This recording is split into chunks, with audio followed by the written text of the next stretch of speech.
A 2,000-year mystery collides with the search for the Holy Grail. But what is the real history behind the DaVinci Code and its shocking portrait of Jesus and Mary Magdalene? Now, the truth behind the clues painted into Leonardo da Vinci's masterpiece. Roses carved into a Scottish chapel. Medieval knights frozen in effigy.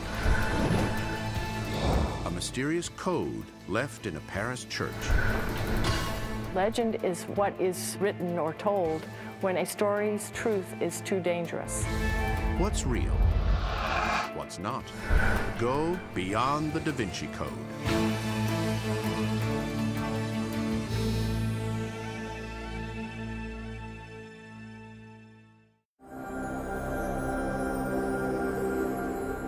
The year was 1244. Flames lashed the calm country air of a tiny mountain village in southern France. A funeral pyre raged as a solemn line of men, women, and children were led into the flames. To some, these 13th century Cathar villagers were true believers.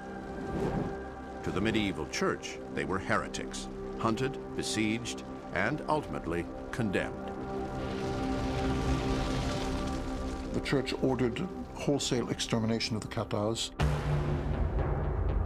An army of 40,000 men descended on the south of France with a mandate to destroy everything.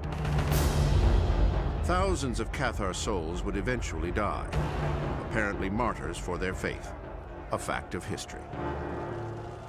But some believe they marched to their deaths to keep a secret so dangerous it could threaten the very foundations of the church.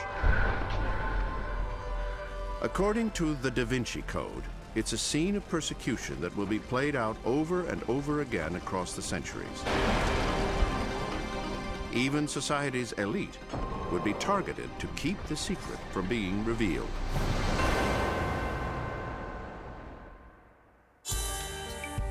But what is this dangerous idea? It's the idea at the center of the phenomenal bestseller, The Da Vinci Code, a work that cleverly combines real history with completely fictional events. To separate truth from myth, we must first take a 2,000-year journey through the strange alternative history suggested by the book, and then explore which parts are real and which are mere invention. None of the material, heretical or orthodox, in the Da Vinci Code is actually new. It's all been around for many centuries in theological works and history works. It's a new 21st century reworking of the Grail theme and some other older themes. This material has caused a lot of us to re-examine what we believe and why. According to the Da Vinci Code, there is a secret belief so powerful it's been preserved for 1,000 years by a shadowy medieval cult. A truth so revolutionary, it's responsible for the death of kings. A heresy allegedly encoded into the works of one of history's great artists. I think the Da Vinci Code is a very important phenomena, because it shows that people are open to and looking for, perhaps, an alternative understanding of Christianity. The Da Vinci Code boldly rewrites the legend of the Holy Grail and calls into question the accepted foundations of the Christian faith. Now we are suddenly fixed with the idea, well, maybe they didn't tell us everything. Suddenly, when we read Dan Brown's book, people are saying, goodness gracious, I wonder what else they forgot to tell us. Could any of the Da Vinci Code's claims be real? Is it possible Leonardo da Vinci painted secret, heretical clues into some of the world's most famous pieces of art? Is it possible that the true origins of Christianity were obscured or rewritten by the early church fathers? Could these churches in Europe hold the key to a true, holy bloodline?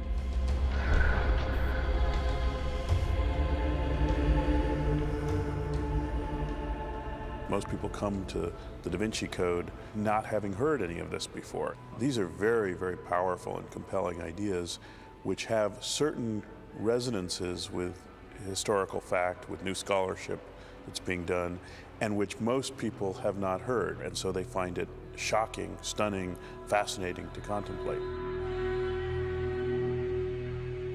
This is a way of writing for a popular kind of audience. But I think it's also important to recognize that this is fiction. The plot of Dan Brown's novel depends upon a story told long before the Da Vinci Code was written. He builds on the idea that Mary Magdalene, one of Christ's followers, is also his partner. That she is, in fact, his wife. And that she will eventually come to be worshipped alongside him as a goddess. I believe that Jesus and Mary Magdalene were married, that they were actually partners, that Jesus embodied the archetype of God as bridegroom, and Mary embodied the archetype of God as bride. The belief that Jesus and Mary Magdalene may have had an intimate relationship is also found in the historical survey Holy Blood, Holy Grail. It is more plausible for a man to have been married, had children, and a claim to a throne than that he had been born of a virgin, walk on water, and rise from the dead.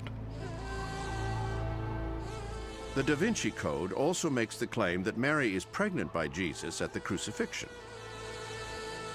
and that she is forced to escape to save both herself and her offspring.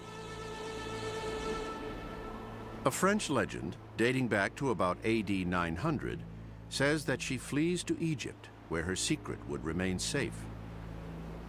There, she gives birth to a daughter, whom she names Sarah, the one true descendant of Jesus, and heir to his kingdom on earth. The child's name, Sarah, in Hebrew means princess. So I believe that that child is actually a legendary reference to the bloodline. This controversial account, however, is in conflict with conventional belief.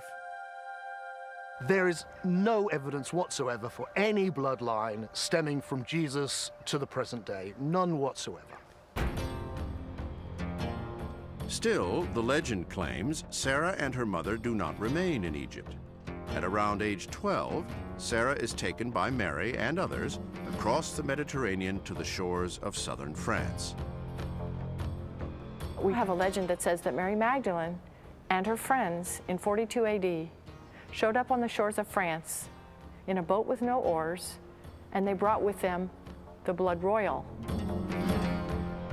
And there, the Da Vinci Code claims that Sarah's descendants marry into a line of kings, the Merovingians, actual medieval monarchs from the Dark Ages of French history.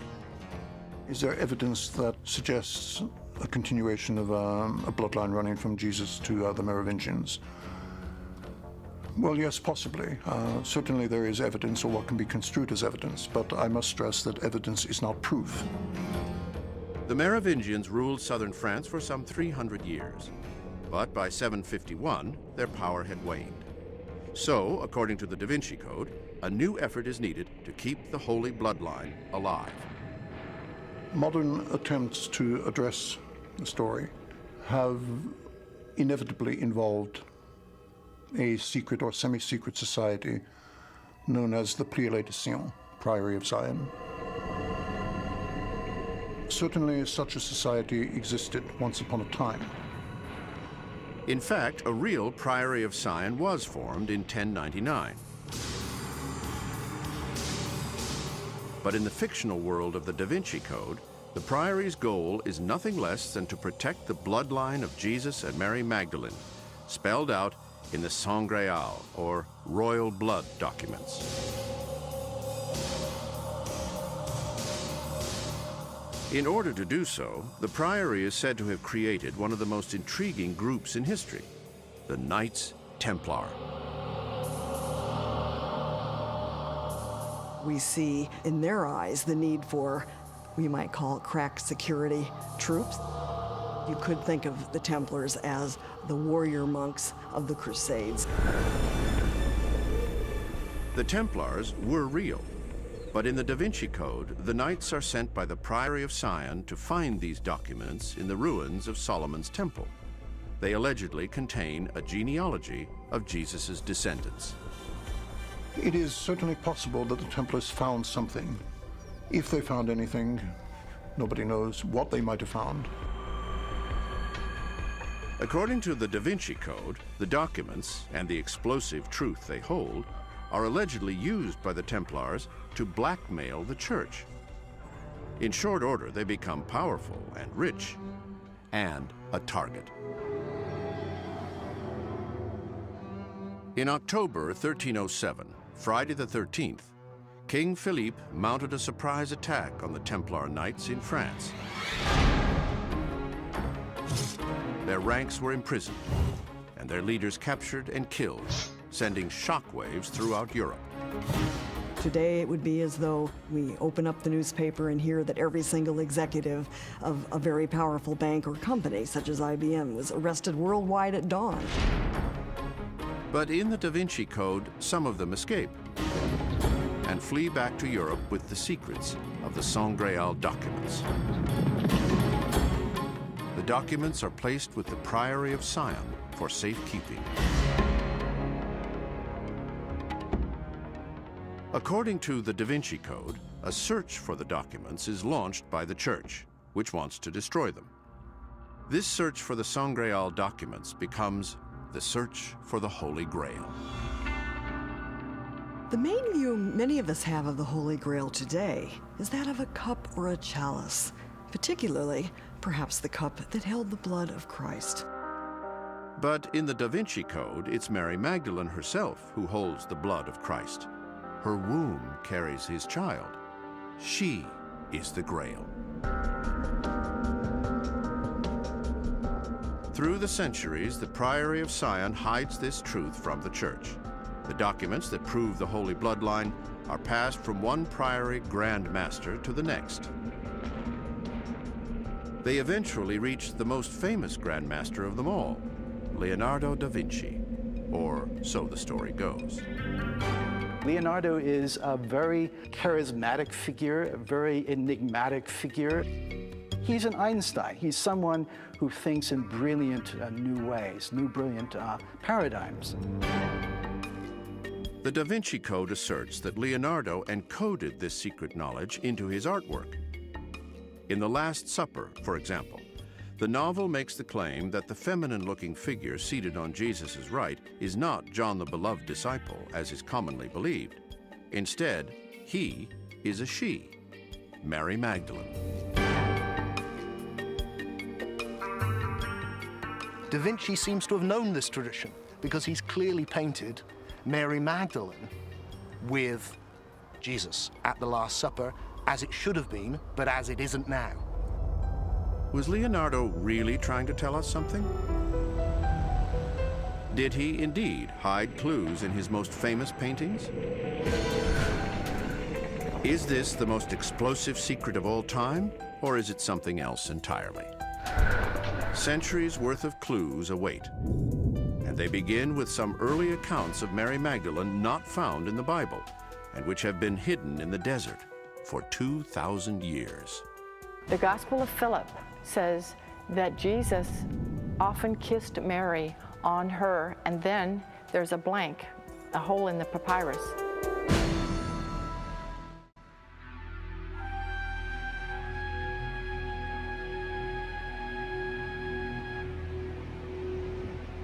The Christian religion began on a cross 20 centuries ago, all based on the life and teachings of a man whose followers believe is the Son of God.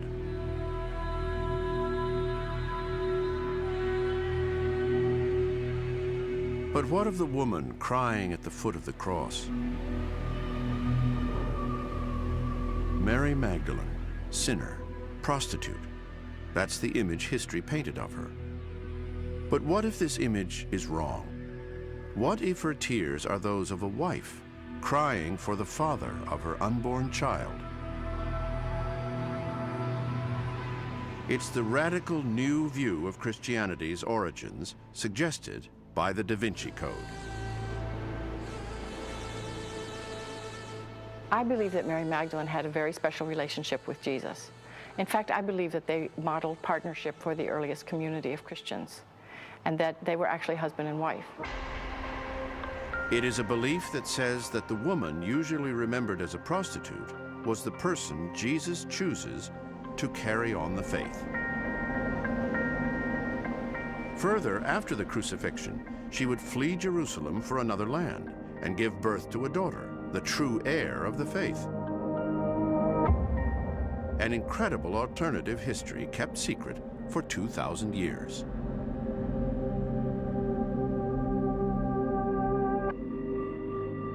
But where did such ideas come from?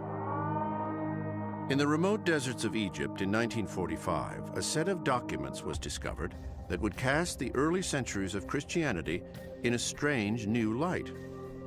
Ancient writings found near the town of Nag Hammadi that contained ideas about the religion of Jesus not found in the Bible. We know that these are authentic documents and real sources that come from very early, from the very first centuries after the death of Jesus. The documents are called the Gnostic Gospels, and they were written by a Christian sect in the 2nd century. They include writings like the Gospel of Philip, the Gospel of Thomas, and the Gospel of Mary. And they record very unorthodox accounts of the life of Jesus. The Gospel of Philip says that Jesus often kissed Mary on her, and then there's a blank, a hole in the papyrus. So we don't know whether he kissed her mouth, her forehead, her cheek, her shoulder. We're not really sure, but we do know that the other apostles were jealous of their intimacy. The Gnostic Christians who wrote these passages were not a mainstream sect, but their writings are part of what the DaVinci Code asserts is a lost history of Christianity. The whole of the Christian gnosis is about the revelation of what the Christians called the Christ within, which is that what we really are is not a thing, is not a body, it's that we are awareness. The idea of finding Christ from within, rather than through the church, is another concept that distinguishes the Gnostics from other early Christians. And there is more. We have a kind of idealized reconstruction of Christian origins in which there was some sort of equality between Jesus' disciples, both male and female, in a non-hierarchical, shall we say, more democratic community.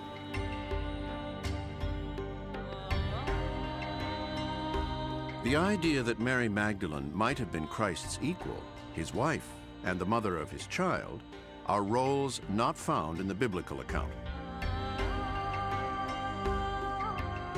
Views the DaVinci Code suggests are ultimately censored by the early church, which is supposedly why the Gnostic Gospels have to be hidden in the deserts of Egypt. But even in the Bible, Mary Magdalene emerges as a prominent follower of Jesus. Mary Magdalene is present during his ministry, during Jesus' crucifixion, and she's the first identified apostle, first identified disciple who has a vision of the resurrected Jesus. What else we know about Mary Magdalene in the New Testament is that she, along with other women, is identified as, if you like, bankrolling the ministry of Jesus.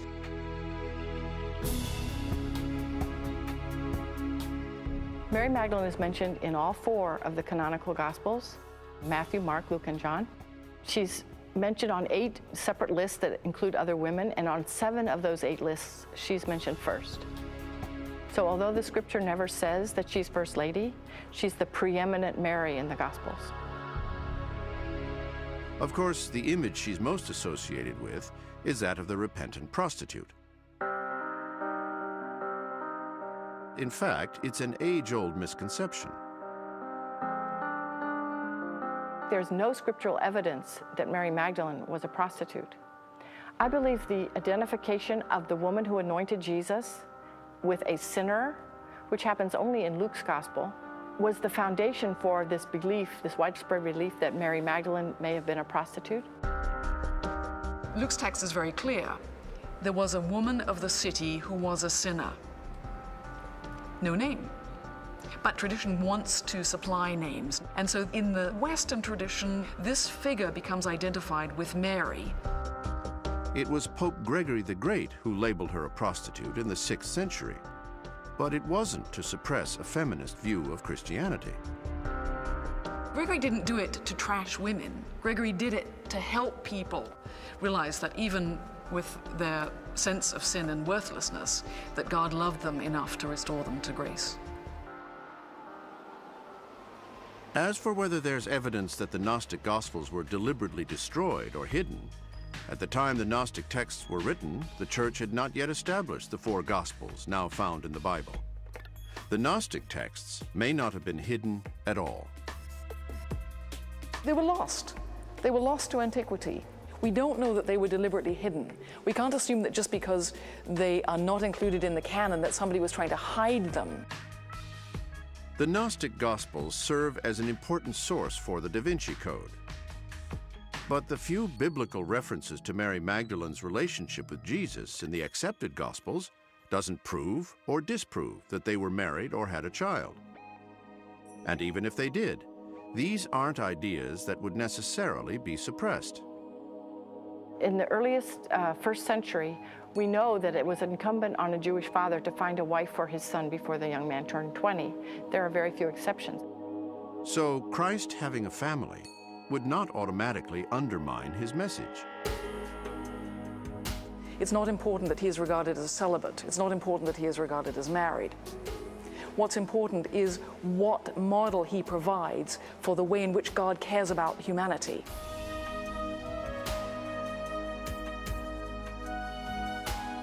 Furthermore, the notion of finding Christ within, rather than through the Church, might have seemed threatening to the authorities.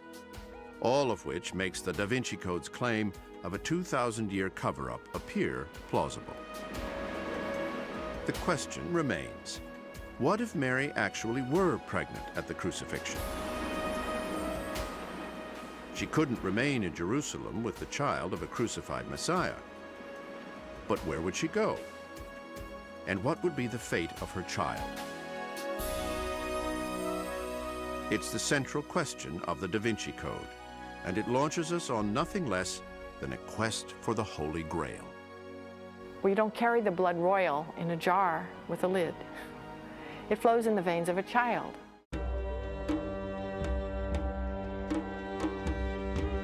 The quest for the Holy Grail has been the passion of many through the ages. A strange idea if you consider it to be the search for a simple cup. But the Da Vinci Code suggests it's something more. Today, we often think of that as a quest for a material object, like treasure, a chalice, gold, or something like that.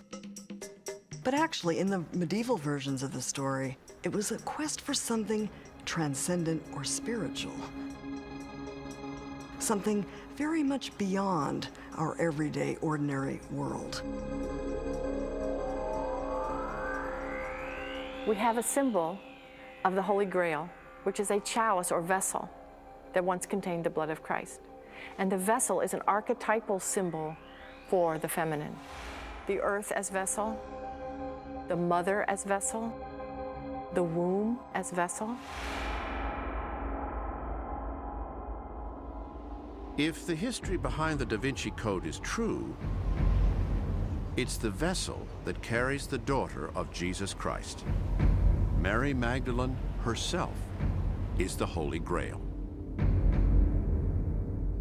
And if she really carries Christ's child, then those who crucified Jesus might come after her as well.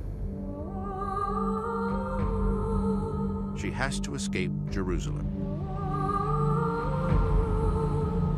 But where would she go? Clues to that answer lie in legends of the Holy Grail.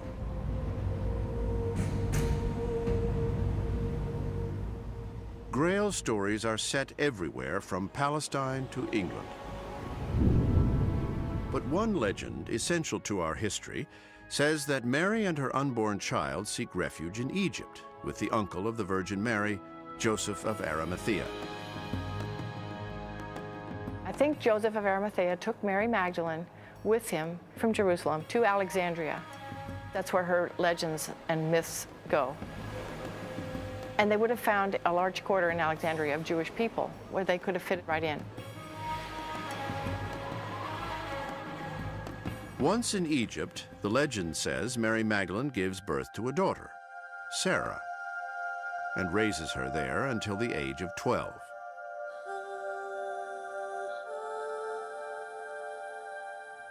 Then, around AD 42, Mary, Sarah, Joseph, and others are said to leave Egypt and sail, in a boat with no oars, to the marshy shores of Gaul, the Roman province that is now southern France. You now have a legend that says that they brought with them the blood royal. You don't carry the blood royal in a jar with a lid. It flows in the veins of a child. Some stories trace them to this very coastline, near the town of Saint-Marie-de-la-Mer.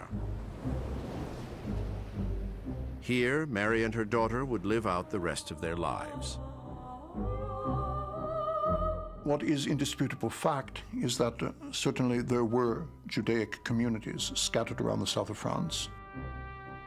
And it is certainly likely that any refugee from Palestine at the time would have found refuge amongst some such community. Today, a grand church dating back to the 9th century commemorates this belief. It is dedicated to two figures from Scripture, Mary Jacobi, sister of the Holy Virgin, and Mary Salome, the mother of two apostles, St. James the Great and St. John. According to church lore, both Marys accompanied Joseph and Mary Magdalene to France. And they're depicted here in a boat with no oars.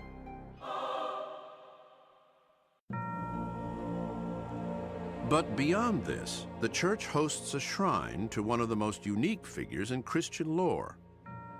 A young, dark-skinned girl stands as a religious icon next to an ancient crypt.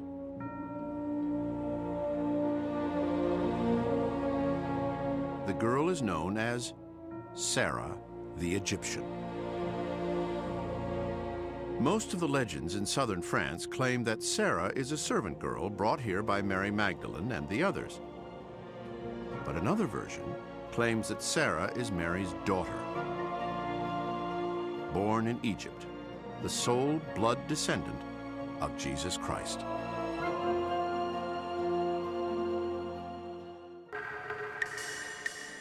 But were we to follow the more familiar path of the Holy Grail, it would lead us not to France, but to Glastonbury, England, where a majestic abbey built in the 12th century once stood.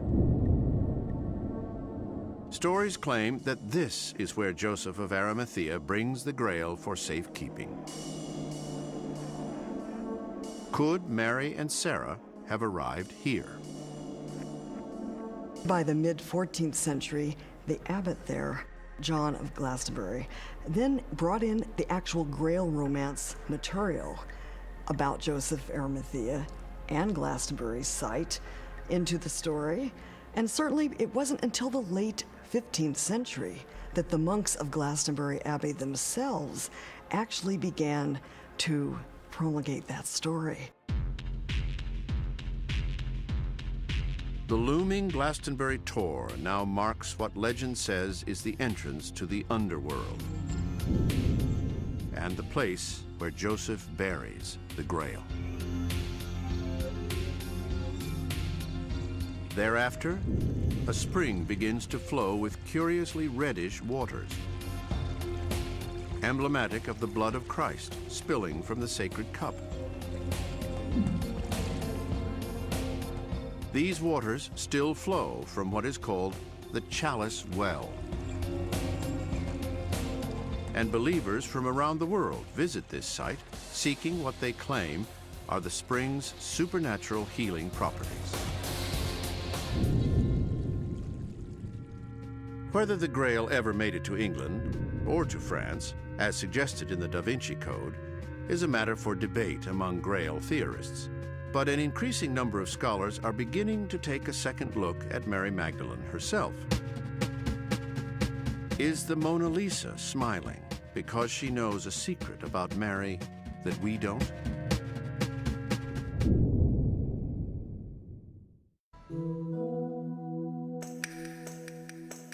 The Da Vinci Code alleges that clues to Leonardo's heretical beliefs can be found in some of his most famous paintings. Is the Mona Lisa smiling because she knows something about Mary Magdalene? Is the angel Uriel threatening the Virgin Mary in his Madonna of the Rocks? Dan Brown contends that Leonardo and other artists held heretical beliefs that they were unable to express in public for fear of religious reprisals. Their belief in the sacred feminine, the divine generative power of woman, is at the core of his novel. According to the Da Vinci Code, Leonardo's work is riddled with clues that point to a secret knowledge about Mary Magdalene, that he was trying to keep alive legends that had been forced underground by the church authorities.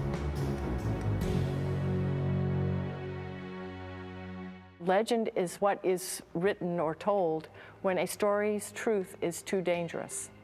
So it's very possible that legends hold kernels and fossils of truth.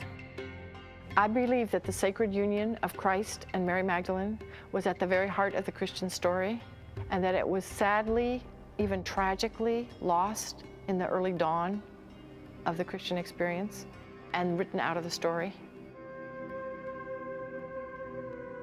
According to the Da Vinci Code, the worship of Mary Magdalene is forced underground in the year AD 325 at a special conference of bishops convened by the Roman Emperor Constantine. It is called the Council of Nicaea. At the Council of Nicaea, Constantine's agenda is to form a coherent and simple form of Christianity to which all these different warring bishops can sign up. They all have different opinions about everything. He wants one church, one empire, one emperor. And the basic deal is you come to Nicaea, you sign up to the creed, you get to stay at a long party at the emperor's expense. You don't sign up, you get exiled from the empire, which pretty much means death in the ancient world. And so a clash is inevitable. The church sets its eyes on the Gnostics and condemns their beliefs as heresy. And the religion starts becoming very male, and traces of the impulse towards the sacred feminine start being eradicated in various ways, including what is declared to be heretical thoughts and what is adopted as official text for the New Testament.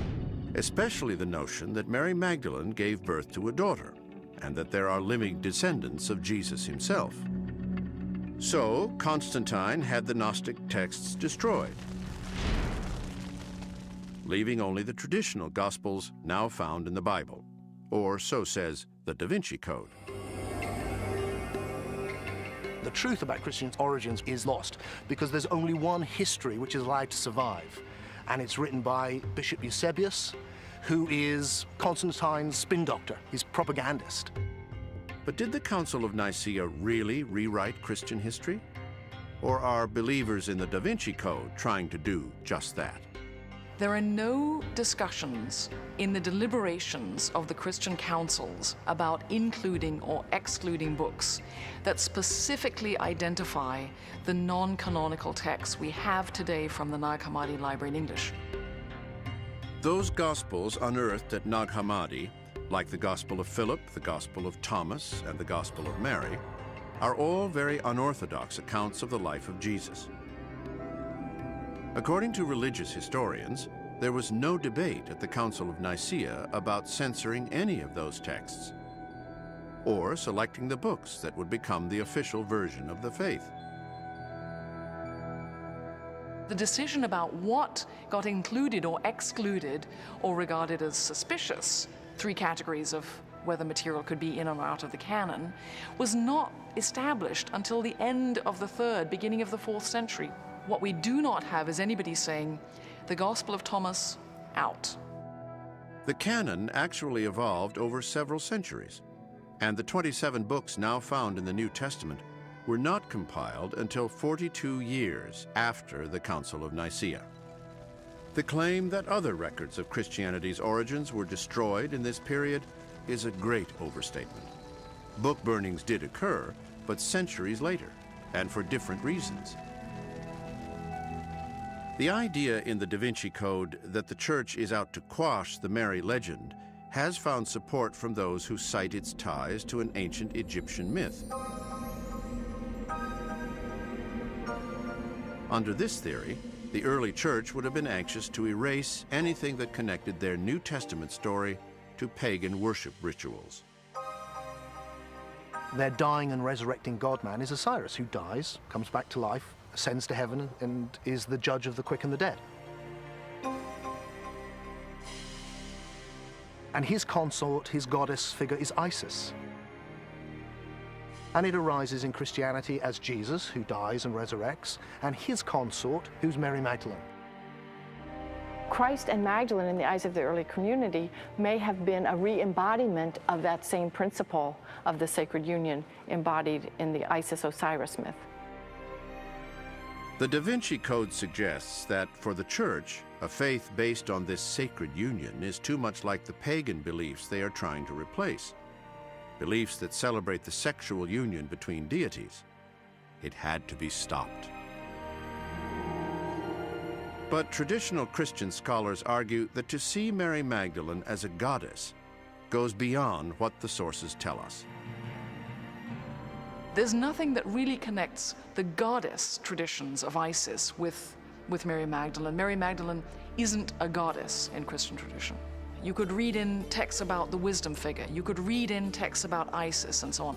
But then you're going beyond the text. You're creating something in the image that you want.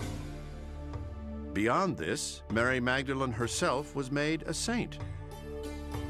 Not something the Church would do if it wanted to vilify her or erase her from history. And in 1969, the Church officially cleared Mary Magdalene of the label of prostitute. Yet the legends behind the Da Vinci Code hold that Mary's true legacy had to be extinguished by the Church to prevent her descendants from challenging its authority to lead the Christian world. Those descendants are said to keep alive the holy bloodline by marrying into a line of kings, the Merovingian kings, a real line of monarchs from the Dark Ages, about whom bizarre tales are told. The Merovingians were credited with the capacity to heal by the laying on of hands, the capacity to speak to beasts. Lost kings and dark knights. A century ago, in the isolated village of Rennes-le-Château, high in the Pyrenees mountains of southern France, Father Béranger Saunière, a poor country priest and namesake of the murdered Louvre curator in the Da Vinci Code, Jacques Saunière, began a renovation of his church, an event that would give rise to a remarkable legend made famous by the novel. But this was no ordinary renovation. Saunière does a number of strange things that some would consider heretical. Near the entrance, Saunière installed a demonic figure to support a fountain. There is the image of Christ's body being removed from his burial tomb under dark of night, instead of being resurrected. And he constructed a tower dedicated to Mary Magdalene, the follower of Jesus usually recalled as a prostitute. The legend says that during the renovation, a Visigoth column is removed from its foundation. And inside, Saunière allegedly makes an astonishing discovery. Ancient parchments that tell a story, a 2,000-year saga that rewrites Christian history and threatens the legitimacy of the church to which Saunière has dedicated his life. These writings, called the Dossier Secret, support the idea of a holy bloodline that reaches back from the present day to a dynasty of medieval French kings, monarchs who may have carried the bloodline of Jesus Christ. It's a story detailed in the 1982 bestseller Holy Blood, Holy Grail, which first brought the idea of a holy bloodline to a mass audience. All we attempted to do was ask the question, is it plausible?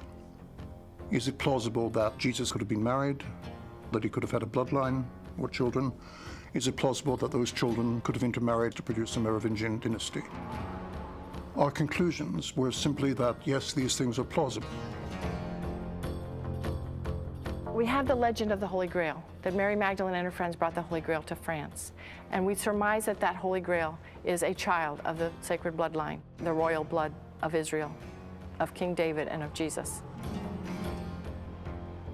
In the DaVinci Code, that child's descendants marry into a line of French kings, the Merovingians, real-life royals of the 5th, 6th, and 7th centuries, who became the basis of fantastic tales. The Merovingians were credited with the capacity to heal by the laying on of hands, and the capacity to speak to beasts, to enjoy a kind of clairvoyant rapport with the natural world.